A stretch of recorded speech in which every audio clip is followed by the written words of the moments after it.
The outsized influence of the World Health Organization was certainly evident over the last 3 years of the COVID pandemic.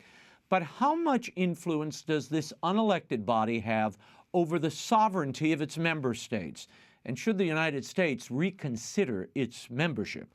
With answers, we're joined by Reggie Littlejohn, human rights activist and president of Women's Rights Without Frontiers. Thank you for being here, Reggie. The World Health Organization celebrated its 75th anniversary in April. The organization exerted a great deal of influence and power during the pandemic, and it's recently announced a new pandemic accord among its member states. Reggie, what would this treaty require, and what would the U.S. adoption of such a treaty mean in response to pandemics here at home? Well, Raymond, it is very concerning because the pandemic treaty is half of what the WHO is pushing. The other half is amendments to the international health regulations. And if you put the two of them together, and if they get adopted by the WHO, and we are still members of the WHO, then it would be a serious challenge to our national sovereignty and our personal medical freedom. So the way that it would hurt our national sovereignty is that what the WHO is pushing, what these agreements are pushing, is that instead of being an advisory body, what they would say would be binding. They would be able to mandate how we handle any kind of a health situation. That's the first thing. The second thing is it would not just pertain to human health, but also to animal health and plant health and the environment, so that they could be mandating how we handle any kind of a health issue involving any aspect of life in the world, basically. And then beyond this, the way that they will mandate this is, and a way that they will be able to discover whether there is a health issue. And by the way, it doesn't have to be an actual verified pandemic. It could be any kind of a health risk, which again broadens their powers. Is that the pandemic treaty has in it two sections, one on surveillance and one on censorship. So member states, that would be the United States, would be one of the 194 member states, would agree to surveil their citizens through social listening and other means to see whether we are promulgating misinformation or disinformation. And misinformation and disinformation will be defined by the World Health Organization, being anything that is counter to the narrative that they are trying to push down. And the thing is, Raymond, that they so deeply botched the COVID-19 pandemic crisis with all kinds of misinformation. Like they said there was no human-to-human transmission.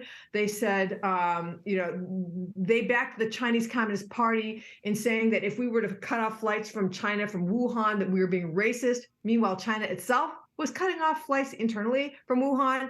There's so much misinformation and disinformation that they are now backpedaling on.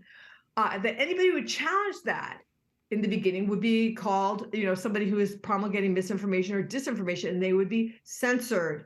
So, so that has to do with national sovereignty, personal freedom of speech.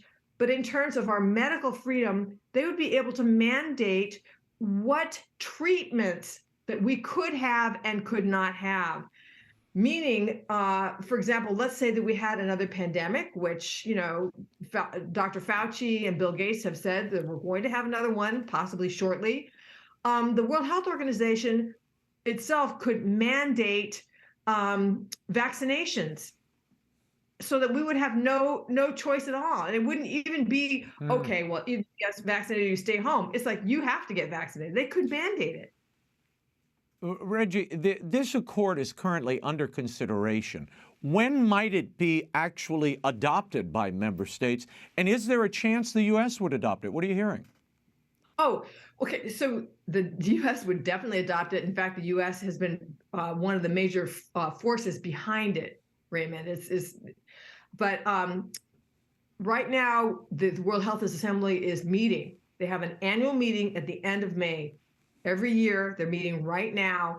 And these agreements are scheduled for vote in May 2024, a year from now. But it's possible that parts of them could be passed now. And in terms of the treaty, there is a paragraph there that says it can be adopted provisionally by a member state, so that if part of it passes, the Biden administration could just send them a notice and say that they're already adopting it provisionally, which circumvents the amount of time you're supposed to have to be able to object to it. Reggie, you've long been keeping your eye on what's happening in China regarding the former one-child policy that became the two-child policy. Now it's three-child policy. How much demographic damage did Chinese Communist, did the authority do to itself and its society with that one-child policy? And now that they've moved to this three-child policy, is it working? Well, they did incalculable damage, Raymond. About 10 years ago, they came out with a figure. They boasted that they had prevented 400 million lives through the one-child policy. And that number, 400 million, is greater than the entire population of the United States and Canada combined. That's an old number. I believe that the current number is probably closer to 500 million, 500 million lives prevented. And so what's happening now is that they are seeing that they have a severely aging population, their workforce has gone down, and they don't have the younger population to support it.